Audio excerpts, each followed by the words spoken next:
Hello everyone, welcome to my gardening corner. उम्मीद करती हूँ कि आप सभी लोग अपने अपने घरों में स्वस्थ होंगे, मस्त होंगे और अपनी गार्डनिंग को एंजॉय कर रहे होंगे। तो फ्रेंड्स, ये आप जिस प्लांट को देख रहे हैं उसका नाम है रात की रानी।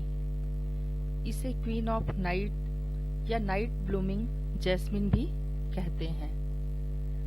ये प्लांट इन सब नामों से इसलिए ही जाना जाता है क्योंकि इसके फूल रात को ही खिलते हैं। इसके फूल देख रहे हैं आप, देखने में तो ज्यादा खूबसूरत नहीं होते हैं, साधारण से ही होते हैं, पर कहते हैं ना कि ईश्वर हर किसी को कुछ न कुछ खासियत जरूर देते हैं। तो इस प्लांट की खासियत ये है कि इसके फूलों की जो खुशबू होती है वो बहुत ही अच्छी होती है और इसकी खुशबू लगभग 4-5 मीटर दूर से ही आने लग जाती है। और यदि जब हवा चलती है तो इसकी मनमोहक खुशबू ज्यादा दूर तक के वातावरण को सुगंधित कर देती है। और ये जो प्लांट है ये एवरग्रीन पेरिनियल प्लांट है और इसे लगाने के बाद इसकी ग्रोथ बहुत तेजी से होती है। यदि आप इसकी प्रूनिंग नहीं करें तो ये लगभग 8 से 10 फुट तक लंबा हो जाता है और इसकी तेजी से ग्रोथ होने के कारण इसकी ब्रांचेज जो हैं बेतरतीब बढ़ने लगती हैं, इधर उधर फैल जाती हैं। तो इसके लिए जब ये फ्लावरिंग करना बंद कर दे तो इसकी प्रूनिंग साल में 2 बार जरूर कर देनी चाहिए। ये देखिए मेरा ये जो प्लांट है ये कितना फैल गया है।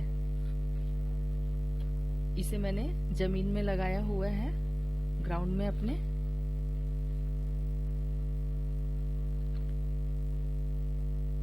और देख रहे हैं आप ये कितना फैल गया है।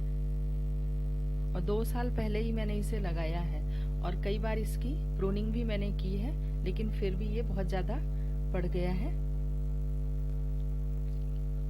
और इस प्लांट को आप चाहे तो गमले में भी लगा सकते हैं और समय समय से इसकी प्रूनिंग करते रहें।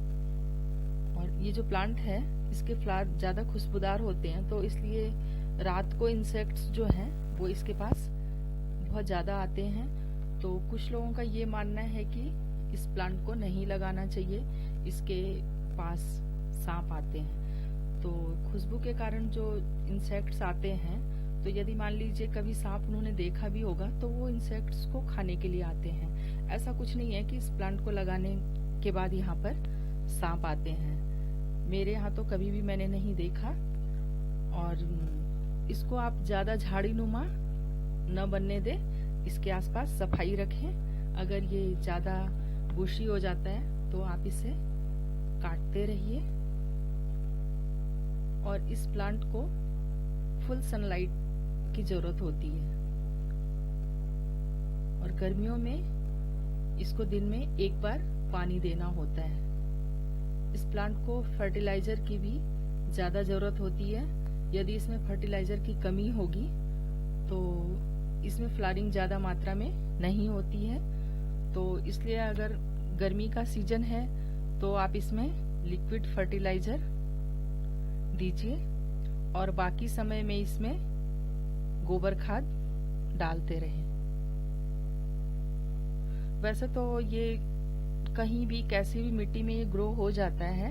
मैंने भी इसे जमीन में लगाया हुआ है नीचे अपने गार्डन में। और मान लीजिए आप इसे गमले में लगाना चाहते हैं तो इसके लिए आपको मिट्टी तैयार करते हुए 1 पार्ट मिट्टी, 1 पार्ट कंपोस्ट और 1 पार्ट सैंड मिलाकर तैयार करनी होगी।